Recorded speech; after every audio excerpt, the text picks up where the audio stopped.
स्थानीय सरकारको निर्वाचन अन्योलकै बीचमा हुन लागेको देखिन्छ। निर्वाचनको मिति घोषणा भएर निर्वाचनको मनोनयनको मिति नजिक आइसक्दासम्म दलका नेताहरू निर्वाचन सार्न सक्ने आकलन गर्दै थिए अनि निर्वाचन सार्न चाहेको दोष एक अर्कालाई दिँदै थिए। त्यसैले होला स्थानीय स्तरमा दलहरूलाई उम्मेदवार छान्ने सकस भयो अनि छानिएका उम्मेदवार र दलका स्थानीय प्रतिनिधिले स्थानीय स्तरको कार्यक्रममा छलफल र तयारी नै गर्न पाएनन्। त्यसैले हुन सक्छ अधिकांश दलका घोषणापत्र राष्ट्रिय चुनावको घोषणापत्र जस्ता छन्। घोषणापत्रमा स्थानीय कुरा खासै समेटिएका देखिँदैनन्। नमस्कार, यो न्युज एट टुडे, म तुलसी अरियाल।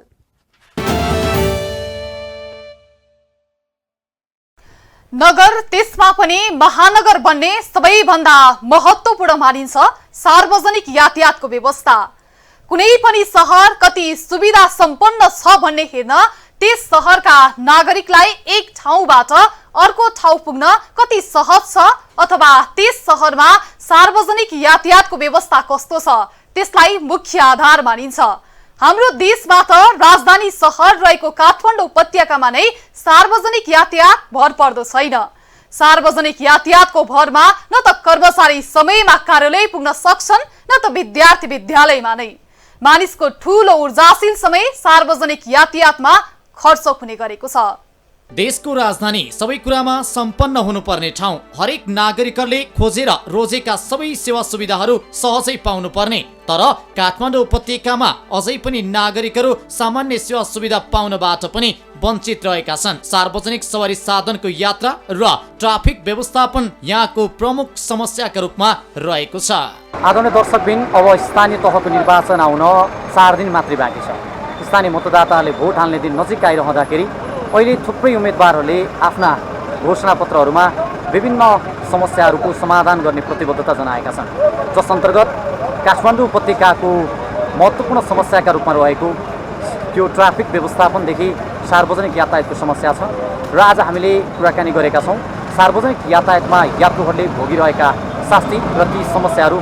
जुन शहरमा सार्वजनिक यातायात व्यवस्थित हुन्छ, ट्राफिक व्यवस्थापन राम्रो हुन्छ, त्यो शहर सफा, व्यवस्थित र सुन्दर देखिन्छ। अहिले धेरैले सार्वजनिक यातायातकै प्रयोग गरेर आउजाउत गरिरहेका हुन्छन्। तर सार्वजनिक यातायातमा आउजाउत गर्नका लागि यहाँका नागरिकहरूले विभिन्न दुःख कष्टहरू झेल्नु परेको गुनासो पोखेका छन्। सार्वजनिक यातायातको यात्रा सहज नहुँदा दैनिक कार्यालय आउजाउत गर्नेदेखि पसल तथा अन्य व्यवसाय सञ्चालकहरू समेत मारमा परेका छन्। मरबहादुर केसी हो हजुर, म यहाँ पेप्सी खोलामा बस्छु। सार्वजनिक यातायातको प्रयोग त हामीले गर्नै पर्यो। अब हामी गाडी चलाउन जान्दैनौँ र मान्छेहरू जसरी भए पनि हामीले नै गाडीमा चढ्नुपर्ने हो। यो भनेर पनि देशले गति लिन सकेको छैन। अब यी गाडी पनि पाउँदोवालाका छन्, पैसा उठाउने पनि पाउँदोवाला हुन्छन्। अब घटी बढी गऱ्यो भने किन यसो गर्छौ भयो तलमाथि भन्न आउँदै गलत निकालिदिनु पनि कति ठाउँ पाइएका छन्। अब कति ठाउँ सक्कली व्यवहार पनि गरेका छन्। अब यो सबै माथिदेखि नै राजनीति व्यवहार बिग्रेर आएको छ। त्यस कारणले शान्ति छ जस्तो मलाई कहीँ पनि लाग्दैन, भने जस्तो कहीँ पनि हुन्न छ। अब के भने अब सिटभन्दा बढी मान्छे हाल्ने, चेप्पाचेप गर्ने, अब त्यसमा पाइप माराहरूको दुःख हुने, रोगी बुढाबुढीलाई गाह्रो हुने, सामान हराउने, अनि अब यसै खुट्टा टेक्न मिल्ने गरी हाल्ने, अब कहीँ बढी नजाने मान्छेलाई बढी पैसा पनि असुल्ने, यस्तो छ। तर जनताले जे सोचेर मत दिनुभएको थियो त्यो अनुसारको उहाँहरूले काम गर्नु भएको छैन। यो पार्टी ऊ पार्टी म भन्दिनँ। अब के भनेदेखि माथिदेखि नै लिएर माथिको पावरमा तलसम्म बसेर जे उहाँहरूले घोषणापत्रमा लेख्नु भएको थियो, जे जनताले सोचेका थियो त्यो कुरा कहीँ पनि भएको छैन। सुमित्रा सहारा दिने होइन, म धुरीघाटमा बस्छु। अनि यो मेन समस्या भनेको चाहिँ के छ भन्दाखेरि यो यातायातमा चाहिँ धेरै छ। जस्तै वृद्धाहरू हुनुहुन्छ, बिरामीहरू हुनुहुन्छ होइन। अहिले बस पार्क छैन। बस पार्क नभएपछि त यात्रुहरूलाई त सबैलाई थाहा हुँदैन नि त। जे जति चुनावमा अहिले भोट माग्दै घरमा आउनुहुन्छ नि, त्यो भोलिपर्सि चुनावको भोलिपल्टदेखि त कसैले पनि बोलाउँदाखेरि सुनिँदैन। ज्येष्ठ नागरिकदेखि लिएर अशक्त होइन, हरेक कुराहरूलाई चाहिँ एकदमै ध्यान दिनुपर्ने त धेरै छ। एकदमै सामानहरू थाहा हुँदैन, कतिपय धेरै कुराहरू छ। यात्रुहरूको लागि अब आफू हिँडेर देख्यो त्यो सक्यो भन्नेको लागि त केही पनि छैन। तर मेरो लागि मैले भन्दाखेरि नि अर्काको लागि निकाल्नेको लागि त एकदम समस्या छ। हुन त यो समस्या आजको होइन, जति जति जनघनत्व बढ्दै गयो त्यति नै सवारी साधन पनि थपिँदै जाँदा यो समस्या जटिल समस्याका रूपमा खडा भएको छ। नेपालको संविधान जारी भएपछि पहिलो पटक 2074 सालमा सम्पन्न स्थानीय तहको निर्वाचनमा निर्वाचित जनप्रतिनिधिदेखि दोस्रो पटक यही वैशाख 30 गते हुने स्थानीय तह निर्वाचनमा विभिन्न पार्टीकादेखि स्वतन्त्र उम्मेद्वारले यही समस्यालाई समाधान गर्ने प्रतिबद्धता जनाएका छन्। उम्मेद्वारहरूले यी समस्या समाधानका लागि मोनोरेलदेखि मेट्रो रेलसम्मका सपना बाँडे पनि नागरिकलाई भने आकाशको फल आँखातरी मर भने जस्तै भएको छ। चुनाव पनि आउँदैछ होइन, थुप्रैले घोषणापत्रमा थुप्रै कुराहरू राखेका हुन्छ तर त्यो परिपूर्ति चाहिँ भएको छैन। अब के भन्न चाहनुहुन्छ? त्यो सुझाव के दिन चाहनुहुन्छ? अब उनीहरूले जुन घोषणापत्रमा लेखेका हुन्छ नि त्यो अनुसार काम गर्नु पर्यो, बोलेर मात्र भएन होइन। जसले पनि जो आए पनि राम्रो आउनु पर्यो, आफूले जुन अहिले बोलेछ नि त्यो अनुसार काम गरेर देखाउनु पर्यो कि यो चुनावको बेला चाहिँ यो सबै उ गर्ने हो। त्यो चुनाव सकेपछि 30 गतेसम्म सबै गर्छन्। अब 31 गतेदेखि सिद्धि तिनीहरूको उनीहरूको काम सिद्धि। अब जित्ने जित्छन्, कुर्सीमा बस्छन्, हाती घौटे मुख लाग्छ नि, त्यति हो, काम छैन। अब यो कति वर्ष अब 67 वर्ष भइयो अहिलेसम्मको। अब त्यो चुनाव हेर्दा त्यस्तै हो। जुन वर्ष नि त्यही हो, जुन अब नेता आए त्यही भन्छन्, जो आए नि त्यही भन्ने हो। घोषणापत्र भन्छन्। अब त्यो यस्ता घोषणापत्र कतिवटा हेरियो हेरिएन। अब त्यो घोषणापत्र अनुसार केही एउटा भिडियो केही गर्ने होइन। यही वैशाख 30 गते हुने स्थानीय तह निर्वाचनका लागि काठमाडौँ महानगरपालिकामा 56 जनाले मेयर पदमा उम्मेदवारी दिएका छन्। 35 जनाले मात्रै स्वतन्त्र पदमा मेयरमा उम्मेदवारी दिएका छन् भने दलबाट जम्मा 21 जनाले उम्मेदवारी दिएका छन्। यस्तै उपमेयरमा उम्मेदवारी दिएका 31 जना मध्ये 19 जना त स्वतन्त्र उम्मेदवार रहेका छन्। काठमाडौँमा उम्मेदवारले अधिकांश यातायात तथा यातायात व्यवस्थापन सम्बन्धी उठाएका एजेन्डाहरू यस्ता रहेका छन्। गठबन्धनबाट मेयरका उम्मेदवार सिर्जना सिंहका एजेन्डाहरू। सिंहले 7 संकल्प शीर्षकहरूमा प्रतिबद्धता पत्र सार्वजनिक गरेकी हुन्। 7 समा सेवा र सुशासन, स्वास्थ्य, शिक्षा तथा सामाजिक सुरक्षा, स्वच्छ सफा दिगो पर्यावरण, सुरक्षित सहर, सांस्कृतिक सम्पदा र सभ्यता, सबल र समुन्नत पूर्वाधार तथा सबल युवा, स्वावलम्बी महिला, सृजनशील महानगरवासी समेटेका छन्। काठमाडौँ महानगरपालिका भित्र देखिएको बाटोघाटोको समस्या पनि समाधान गर्ने उनले प्रतिबद्धता जनाएकी छिन्। उनले काठमाडौँलाई हिँड्न योग्य सहर, प्रदूषण रहित सहर, ट्राफिक जाम मुक्त सहर र सडक व्यवस्थापन गर्ने प्रतिबद्धता जनाएकी हुन्। एमालेबाट मेयरका उम्मेदवार केशव स्थापितका एजेन्डाहरू। सडक, हवाई, जल, केबल कार, रोपवे, दूरसञ्चार लगायतका आवागमन र सञ्चार सम्बन्धका सबै माध्यमहरूको विकास र प्रयोग गरी आवागमन सेवा र आपूर्ति व्यवस्थापनलाई सहज र आधुनिक बनाउने, प्रत्येक पालिका केन्द्रलाई पक्की सडकले जोड्ने, प्रत्येक वडा केन्द्रलाई सडक पूर्वाधार मार्फत पालिका केन्द्रसम्म जोड्ने, हरेक बस्तीहरूलाई उपयुक्त यातायात पूर्वाधारबाट नजिकको प्रशासनिक केन्द्र र बजारसँग जोड्ने, सडक निर्माण गर्दा यसको दिगोपन, लाभ र पर्यावरणीय प्रभावको अध्ययन गरी मापदण्ड पालनाको अनिवार्य व्यवस्था गर्ने, जथाभावी डोजर प्रयोगलाई निरुत्साहित गर्ने, यातायात सुविधा पुगेका पालिकाहरूमा bus terminal, bus park, parking क्षेत्र विकास, ढुवानीका साधन पार्क, अटो भिजुअल आदि विकास गर्ने, नगर क्षेत्रका ट्राफिक व्यवस्थापन गर्ने र ग्रामीण क्षेत्रमा सडक सुरक्षा र दुर्घटना रोकथामका लागि विशेष कार्यक्रम सञ्चालन गर्ने। स्वतन्त्र मेयरका उम्मेदवार बालेन शाहका एजेन्डाहरू। सवारी साधनको मात्रा र आवजतलाई सङ्घ संस्था र कार्यालयको प्रकृतिको आधारमा वर्गीकरण गरेर कार्यालय समयको विभाजन गरिनेछ। सार्वजनिक तथा महानगरीय यातायातलाई एउटै छाता संगठन अन्तर्गत ल्याएर 100% विद्युतीय सार्वजनिक यातायातको थालनी गरिनेछ। सवारी साधनको स्थान ट्र्याक गर्न सबै स्थानीय यातायातमा GPS जडान गरिनेछ। सुरक्षाका लागि सबै सार्वजनिक यातायातमा CCTV क्यामेरा जडान अनिवार्य गरिनेछ र काठमाडौँ महानगरको आफ्नै ट्याक्सी एप सञ्चालन गरिनेछ। स्थानीय तहको निर्वाचन नजिकै गर्दाखेरि थुप्रै सपनाहरू बाँडिन्छन्। मेट्रो रेल, मोनोरेलदेखिका थुप्रै समस्याहरू बाँडिन्छन्। तर पनि नागरिकहरूका गुनासा भने अहिले पनि त्यस्तै रहेको हामीले देखेका छौँ। अब स्थानीय तहको निर्वाचन पश्चात पनि यी नागरिकका समस्याहरू, यी यात्रुहरूका समस्याहरू, एक ठाउँबाट अर्को ठाउँमा जानका लागि भोगिरहेका समस्याहरूको समाधान हुन्छ या हुँदैन? उहाँहरूका घोषणापत्र अनुसारका कामहरू अब भने यी नागरिकहरूको समस्या समाधान हुन्छ या हुँदैन त्यो भने निर्वाचनपछि हेर्न बाँकी छ र यी नागरिकहरूका समस्या, यी यात्रुहरूका समस्या पक्कै पनि अब समाधान गर्ने बाटोतर्फ हाम्रा जनप्रतिनिधिहरू लाग्नुपर्छ। क्यामेरामा हेमन्त मल्लका साथमा हिमराज भट्ट, काठमाडौँ।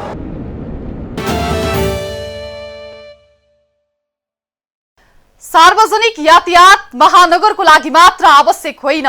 हरेक शहरमा नागरिकलाई एक ठाउँबाट अर्को ठाउँमा सहज र सुलभ ढङ्गले पुर्याउनु त्यस नगरको अथवा नगर हाँक्ने अभिभारा बोकेकाहरूको दायित्व हो। नगरहरूमा आवत जावत सजिलो भए वा नगरमा भर पर्दो सार्वजनिक यातायात भए नै हो नगर चलायमान हुने, अनि नगर चलायमान भयो भने नै हो नगर समृद्ध हुने पनि। हाम्रो नगरपालिकाहरूमा सार्वजनिक यातायातको अवस्था निकै दयनीय नै छ, चाहे त्यो काठमाडौँ होस् वा अन्य कुनै सहर। नेपालमा सबैभन्दा भद्रगोल क्षेत्र मध्येको एक हो सार्वजनिक यातायात क्षेत्र। सडक यातायातको विकास र विस्तार नै कुनै पनि देशको समग्र विकासको आधार हो। तर हाम्रा सार्वजनिक यातायातमा अनुशासन भेटिँदैन, जसका कारण ट्राफिक व्यवस्थापन कमजोर बनेको छ। सवारी साधन अन्धाधुन्द चलिरहेका छन्, सडक अस्तव्यस्त रहेका छन्। सार्वजनिक यातायातले क्षमताभन्दा बढी यात्रु बोक्दा पनि ट्राफिक रमिते बन्नु सिवाय केही छैन। क्षमताभन्दा बढी यात्रु बोकेकै कारण सार्वजनिक यातायात सुरक्षित छैनन्, दुर्घटना पनि धेरै हुन्छन्। विश्वमा सडकलाई अति संवेदनशील क्षेत्र मानिन्छ, हामी भने सडकमा अत्यन्तै स्वतन्त्र रहेका छौँ। सार्वजनिक यातायात दिगो र भरपर्दो नभएको विषय विभिन्न मञ्चमा जोरदार बहसमा रहन्छ, तर नियमनकारी निकायसँगै स्थानीय सरकारमा यसबारे अझैसम्म गम्भीर भने देखिएको छैन। प्रत्येक स्थानीय तहको निर्वाचनका बेला सार्वजनिक यातायात व्यवस्थापनका लागि प्रत्येक उम्मेदवारले सार्वजनिक यातायात व्यवस्थापनका विषयमा ठूला एजेन्डाहरू बनाउँछन्। यसपटक पनि उम्मेदवारले सार्वजनिक यातायात व्यवस्थापनका लागि आकर्षित चुनावी एजेन्डाहरू बनाएका छन्। मोनोरेल र मेट्रो रेल चलाउन सम्भाव्यता अध्ययन गर्ने र कार्य प्रारम्भ गर्ने पोखरा महानगरपालिका एमालेको घोषणा पत्रमा उल्लेख गरिएको छ। यसअघि 2074 सालको चुनावी घोषणा पत्रमा पनि एमाले मेट्रो रेल र मेट्रो बस चलाउने घोषणा गरेको थियो, तर एमाले उम्मेदवार मानबहादुर जीसी नेतृत्वको पोखरा महानगरले घोषणा पत्रमा गरेको बाचा पूरा गरेन। यसपटकको स्थानीय तह निर्वाचनमा एमाले संघ र प्रदेश संघको सहकार्यमा सडक व्यवस्थापन गर्ने प्रतिबद्धता फेरि जनाएको छ। एमालेको घोषणा पत्रमा पोखरा शहरका विभिन्न स्थानमा आवश्यकता अनुसार बस बिसाउने, प्रतीक्षालय, सवारी पार्किङ, जेब्रा क्रसिङ, पैदल मार्ग, फ्लाइओभर, टेनल, ओभरहेड ब्रिज सहितका वैज्ञानिक तवरबाट ट्राफिक व्यवस्थापन गरिने उल्लेख गरिएको छ। महानगरका सबै ओडारलाई एक आपसमा स्तरीय सडक सञ्जालबाट जोडिने बताइएको छ। महानगरमा पर्ने मध्य पहाडी लोकमार्गको खण्डलाई छिटो निर्माण गर्न केरुवा काठमाडौँ हुँदै पोखराबाट लुम्बिनीसम्म रेलमार्ग सञ्चालन गरिनेछ। पोखरा महानगरपालिकाभित्र सार्वजनिक यातायातलाई व्यवस्थित गर्नका लागि मोनोरेल र मेट्रो रेल सञ्चालनका लागि सम्भाव्यता अध्ययन गरी कार्य आरम्भ गरिनेछ। कृषि सडकहरूको स्तरोन्नति गर्ने, यसको विस्तार गर्ने र महानगरका कृषि तथा पशुपालन क्षेत्रलाई पोखराको मूल बजारमा जोड्नका लागि आवश्यक सडक सञ्जाल निर्माण गरिनेछ। प्रत्येक ओडाका केन्द्रलाई यसका टोल र गाउँसँग जोड्ने वातावरण मैत्री हरित सडकहरूको विस्तार एवं स्तरोन्नति गरिनेछ। घोराई उपमहानगरपालिकामा सडक व्यवस्थापनको एजेन्डा। आगामी वैशाख 30 गते हुने स्थानीय तह निर्वाचनको चुनावमा सबैको चासोको विषय बनेको छ घोराई उपमहानगरपालिका। घोराई उपमहानगरपालिकामा सबै उम्मेदवारले यातायात व्यवस्थापनमा विशेष जोड दिएका छन्। दोस्रो पटक उपमहानगरपालिकाको मेयर पदका लागि उम्मेदवारी दिएका नेरुलाल चौधरीले पहिलो कार्यकालमा उपमहानगरपालिका भित्र भाइरल रोड निर्माण गरी सबैको ध्यान केन्द्रित गरेको र पुनः मेयर पदमा जितेमा सार्वजनिक यातायातलाई थप व्यवस्थित गर्ने बताएका छन्। एमालेका तर्फबाट उपमेयरका उम्मेदवार हुमा डीसीले उपमहानगरपालिकाभित्र स्थानीय जनताका लागि नगर बस सञ्चालनको व्यवस्था गर्ने र सर्वसुलभ यातायातका लागि योजना बनाउने घोषणा पत्रमा उल्लेख गरेका छन्। घोराईलाई सफा सुन्दर सहर बनाउन र सडकलाई व्यवस्थित बनाउने जनप्रतिनिधिको आवश्यक भएको स्थानीयको भनाइरहेको छ। विकास भन्ने कुरा कहिले पनि परिपूर्ति चाहिँ एकैचोटि गरेर भन्ने कुरा होइन, त्यो विकास चाहिँ गर्नुपर्ने छ र विकास मलाई लाग्छ अब हामीले भरे उपमहानगरपालिकालाई एउटा रिङ रोडको व्यवस्थापन गरेर यहाँ नगर बसहरू सञ्चालन गरेर यहाँका वडावासीहरूलाई विभिन्न दूर दराजमा बसेका वडावासीहरूलाई चाहिँ नगर बस मार्फत एउटा चाहिँ घरैमा चाहिँ केन्द्रित गर्ने तरिकाबाट चाहिँ सुचारू गरेको खण्डमा राम्रो हुन्छ र अझै पनि स्वास्थ्य शिक्षा लगायतका अनि बेरोजगारी युवाहरूलाई चाहिँ रोजगार र स्वरोजगारका कुराहरूमा अझै पनि काम गर्नुपर्ने कुराहरू छ। रोजगार चाहियो र दलितलाई हामीहरूले बिरामी भयो भने हजुरको एउटा दलितलाई एउटा कार्ड बनाइदिनु पऱ्यो ताकि हस्पिटलमा गएपछि हाम्रो 50% डिस्काउन्ट हुने खालको एउटा कार्ड बनाइदियो हुन्छ। शिक्षामा हल्का डिस्काउन्ट पाएर हुन्थ्यो जस्तो लाग्छ। यात्रुको सुरक्षित यात्रा गर्न पाउनु उसको अधिकार हो र राज्यले यसको प्रत्याभूति गराउन सक्नुपर्छ। काठमाडौँ, भरतपुर, पोखरा लगायतका ठूला सहरहरूमा ठूला सवारी साधनको संख्या बढाउँदै साना सवारी साधन विस्थापन गर्नुपर्छ। सवारी साधनको सिट क्षमताभन्दा धेरै यात्रुलाई यात्रा गराउन रोक्नुपर्छ।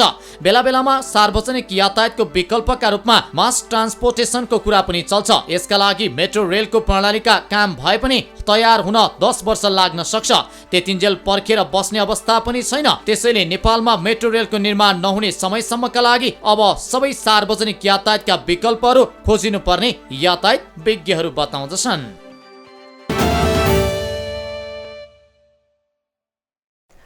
विश्वका अधिकांश विकसित मुलुकहरूले सार्वजनिक यातायातलाई महत्त्व दिएका हुन्छन्। महानगरहरूको जीवन रेखा भनिन्छ सार्वजनिक यातायातलाई। युरोपका कतिपय सहरहरूमा त आजभन्दा 100 वर्षभन्दा पहिले भूमिगत मेट्रो रेल बनिसकेका थिए। अहिले ती सेवा आधुनिक हुँदै गएका छन्। मानिस एक ठाउँबाट अर्को ठाउँमा पुग्न अनावश्यक समय खर्चिनु नपरे त्यसले समय बचाउँछ र समयले समृद्धि ल्याउँछ भन्ने अवधारणा अनुसार सार्वजनिक यातायात सहज बनाइएको हुन्छ। पछिल्लो समय त सार्वजनिकमा यात्रा गर्नु निशुल्क भएको विश्वका कतिपय सहरहरूमा। विश्वका कतिपय मुलुकमा सार्वजनिक यातायातलाई निशुल्क गरिएको छ। संसारभरिका करिब 700 भन्दा बढी सहरमा सार्वजनिक यातायात निशुल्क छ। अमेरिका तथा युरोपेली सहरहरूले सवारी चाप र प्रदूषण कम गर्न सार्वजनिक यातायात नै निशुल्क गरेका छन्। सवारी निशुल्क गर्ने एस्टोनिया पहिलो। एस्टोनियाको राजधानी तालिन सार्वजनिक यातायात निशुल्क गर्ने पहिलो युरोपेली सहर हो। तालिनमा सन् 2013 देखि नै सार्वजनिक सवारी साधन निशुल्क गरिएको छ। तालिनमा निशुल्क यातायात सुविधा लिन तालिनका नागरिकले सर्वप्रथम 2 युरो तिरेर ग्रीन कार्ड किन्नुपर्छ। त्यसपछि उक्त कार्ड देखाएर निशुल्क रूपमा सार्वजनिक यातायात सेवा लिन पाइन्छ। पोल्यान्ड र फ्रान्समा पनि निशुल्क। युरोपेली मुलुक पोल्यान्ड र फ्रान्समा निशुल्क सार्वजनिक यातायात सेवा दिने सहरहरू बढ्दै गएका छन्। फ्रान्सले करिब 2 लाख भन्दा बढी जनसङ्ख्यालाई निशुल्क सवारी सुविधा दिँदै आएको छ। त्यहाँ 2 दर्जन भन्दा बढी सहरमा निशुल्क रूपमा सार्वजनिक यातायात सुविधा छ। लक्जेमबर्गमा पनि निशुल्क यातायात सुविधा। अर्को युरोपेली मुलुक लक्जेमबर्गले पनि निशुल्क सार्वजनिक यातायात सेवा दिँदै आएको छ। लामो बहस र तयारीपछि गत 2076 फागुनदेखि लक्जेमबर्गमा निशुल्क सार्वजनिक यातायातको व्यवस्था लागू गरिएको हो। कुल जनसङ्ख्या 6,14,00,000 मात्रै रहेको लक्जेमबर्गमा आजभन्दा 3 वर्ष अगाडि नै निशुल्क सार्वजनिक यातायातको व्यवस्था लागू गरिएको हो। त्यहाँ बस र ट्रेनमा यात्रा गर्दा टिकट लिनु पर्दैन। विदेशी पर्यटक तथा स्वदेशी नागरिक सबैका लागि सार्वजनिक यातायात निशुल्क छ। ट्राफिक जाम घटाउन भन्दै निशुल्क यातायातको व्यवस्था गरिएको हो। त्यस्तै गरिब र धनी बीचको खाडल कम गर्न पनि नयाँ व्यवस्था लागू गरिएको छ। लक्जेमबर्ग सरकारले निशुल्क सवारीका लागि 500 मिलियन युरो भन्दा बढी रकम खर्च गर्दै आएको छ। उक्त रकम करदाताबाट पूर्ति गरिँदै आएको छ। डेनमार्क, नर्वे, माल्टामा पनि निशुल्क। यस्तै डेनमार्क, नर्वे लगायतका मुलुकले पनि सार्वजनिक यातायात प्रयोगलाई प्रोत्साहन गर्न सहरका भित्री क्षेत्रमा कार प्रवेशमा नै रोक लगाएको छ। यस्तै माल्टाले पनि विद्यार्थीका लागि निशुल्क सार्वजनिक सवारी सुविधा दिँदै आएको छ। अमेरिकामा पनि निशुल्क यातायात। संयुक्त राज्य अमेरिकाले म्यासाचुसेट्स राज्यको दोस्रो ठूलो सहर उस्टर सिटी काउन्सिलले निशुल्क सार्वजनिक यातायातमा वार्षिक 20 लाखदेखि 30 लाखसम्म खर्च गर्ने गर्छ। अन्य अमेरिकी राज्यहरू कान्सस, ओलम्पिया, वाशिंगटन लगायतले पनि गत 2076 देखि नै निशुल्क यातायात सेवा दिँदै आएको छ। जर्मनी र बेलायतमा निशुल्क सवारी सेवा दिने तयारी। जर्मनीका केही सहरले पनि यातायातबाट हुने प्रदूषण कम गर्नका लागि सार्वजनिक यातायात निशुल्क बनाउने योजना अगाडि सारेको छ। प्रदूषण कम गर्न जर्मनी सरकारले पनि निशुल्क सार्वजनिक यातायात सञ्चालनमा ल्याउने तयारी गर्दैछ। जर्मनीले व्यापक रूपमा भाडा कटौती गर्ने नीति ल्याएको छ। यी मुलुकमा पनि नागरिकलाई सार्वजनिक यातायात प्रयोग गर्न प्रोत्साहन गरिएको छ। त्यस्तै बेलायतको वेल्स राज्यमा पनि निशुल्क सार्वजनिक यातायात सेवा योजना लागू गर्ने अन्तिम तयारी हुँदैछ। भारतमा महिलाका लागि निशुल्क यातायात सुविधा। छिमेकी मुलुक भारतको नयाँ दिल्लीमा पनि महिलाहरूका लागि सार्वजनिक सवारी प्रयोग निशुल्क छ। छिमेकी देश भारतको दिल्ली राज्यका मुख्यमन्त्री अरविन्द केजरीवालले महिलाका लागि डीटीसी बस, क्लस्टर बस तथा दिल्ली मेट्रोमा निशुल्क यात्रा गर्ने व्यवस्था मिलाएका हुन्। महिलाहरूले नयाँ दिल्लीमा सार्वजनिक यातायात प्रयोग गर्दा कुनै पनि शुल्क लाग्दैन। नेपालमा त निशुल्क सवारी सुविधा पाउनु त परेको कुरा, सवारी साधन महिला मैत्री समेत छैनन्। सार्वजनिक सवारीमा यात्रा गर्दा महिलाले अझै सुरक्षित महसुस गर्दैनन्। महिलाका लागि छुट्याइएका 2 आरक्षण सिट पनि पुरुषले नै कब्जा जमाएर बसिरहेका हुन्छन्। सवारीमै महिलामाथि यौन दुर्व्यवहारका घटना पनि उत्तिकै हुने गरेका छन्। सर्वसाधारणलाई सार्वजनिक सवारी साधनमा चढ्नका लागि प्रोत्साहन गर्ने र निजी सवारीको प्रचलन घट्दै जाने विश्वासका साथ पछिल्लो समय विश्वका धेरै मुलुकले सार्वजनिक यातायातलाई बढी भन्दा बढी आकर्षण गर्न थालेका छन्।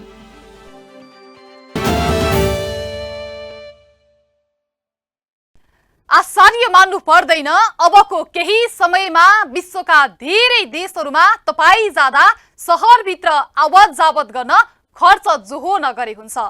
सार्वजनिक यातायात जस्तै सहरका अन्य धेरै दायित्व पनि हुन्छ।